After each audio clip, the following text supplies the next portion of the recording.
Dua pekan lalu, Presiden Prabowo Subianto menerima 8 konglomerat di Istana.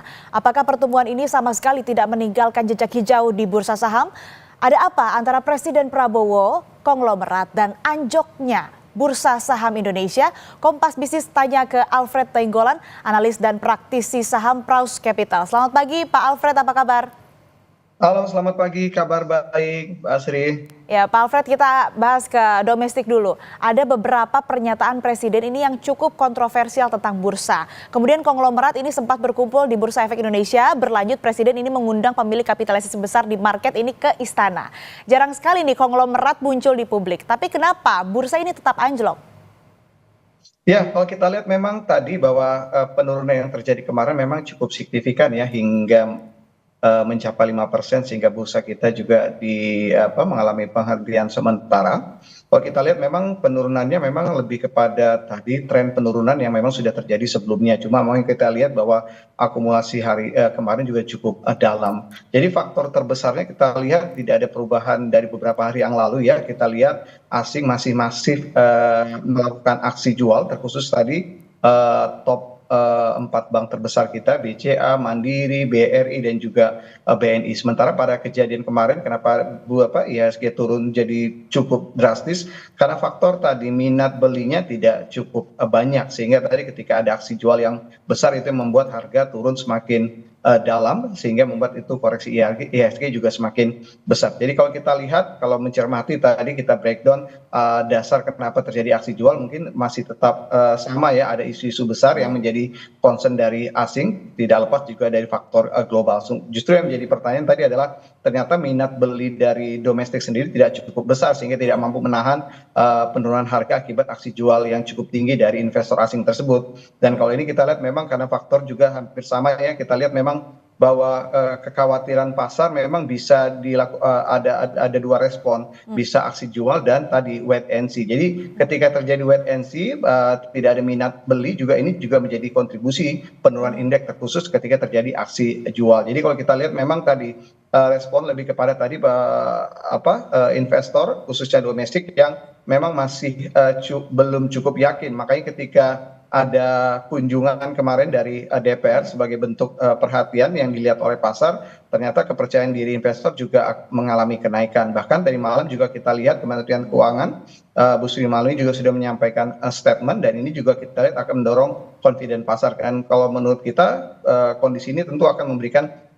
sentimen positif bagi pasar pagi ini. Dan kalau ini memang benar, berarti ini memang menunjukkan bahwa memang kepercayaan domestik yang relatif memang tidak besar, sehingga membuat tadi faktor minat beli juga tidak terlalu cukup besar.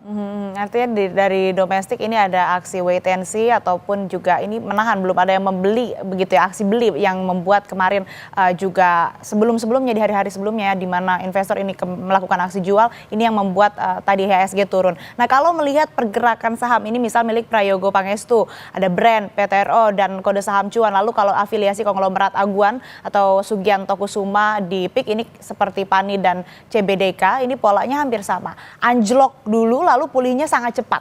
Nah, apa yang market baca? Apakah ada hubungan yang tidak baik-baik saja antara presiden dan konglomerat yang tercermin begitu dari pergerakan saham, atau bagaimana, Pak Alfred? Ya, kalau saya melihat dari sisi analis, kita lihat konglomerasi grup Barito yang kita sebut tadi ya, grup saham Pak Prayogo, kita memang melihat bahwa koreksi yang terjadi kemarin juga bisa dibilang akumulasi ya, sudah terjadi di beberapa hari sebelumnya. Bisa dikatakan tadi beberapa konglomerasi grup Pak Prayogo atau BRPT memang dari awal tahun sudah turun hampir 50%. Jadi relatif udah cukup dalam. Dan kalau kita lihat di tahun lalu memang, atau 2 tahun yang lalu memang, ternyata kontribusinya naik juga cukup signifikan. Bahkan kita juga mengatakan bahwa ada pergerakan irasionalitas dari kenaikan yang terjadi di 2023, 2024 terhadap saham-saham tersebut. Jadi ketika naik cukup signifikan, tahun ini mengalami penurunan, menurut kita hal yang cukup fair ya, artinya bahwa memang sudah mulai menyesuaikan penurunan harganya. Jadi kalau kita melihat tadi kepada beberapa pertemuan atau kejadian atau event tadi, mungkin relasinya tidak cukup banyak terhadap pergerakan harga saham ya.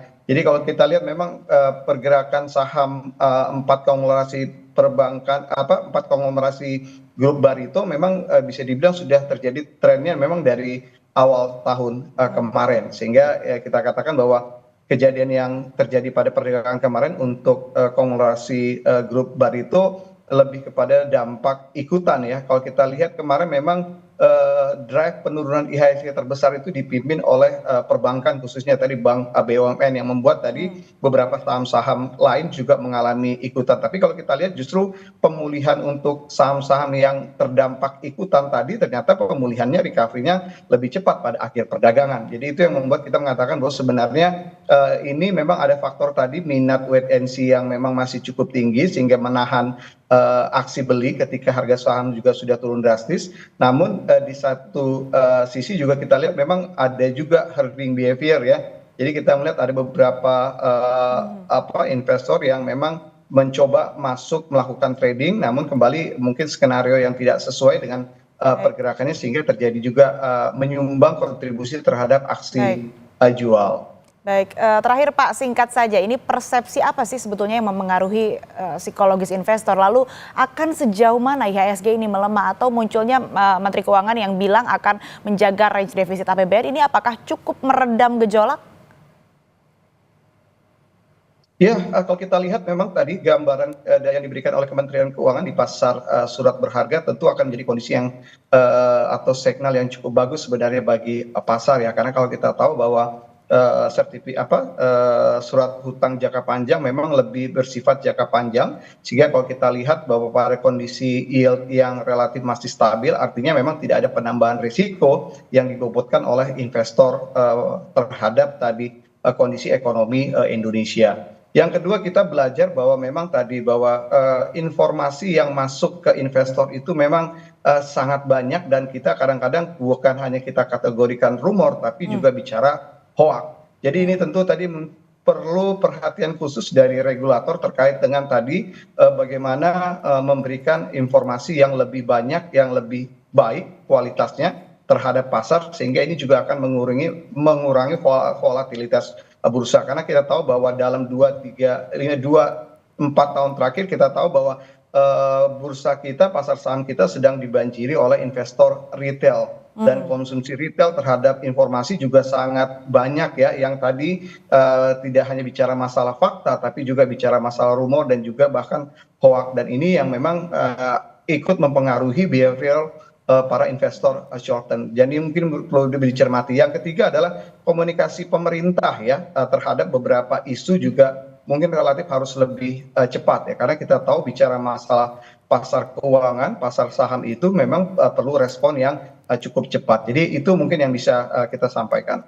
Artinya market ini butuh informasi yang lebih baik yang bisa meyakinkan, kemudian juga dari pemerintah harus lebih cepat merespon isu-isu ataupun juga hal-hal yang terjadi supaya tidak menggoyang market begitu. Baik, terima kasih Pak Alfred Nainggolan, praktisi dan analis Praus Capital. Sehat selalu Pak Alfred. Oke, makasih.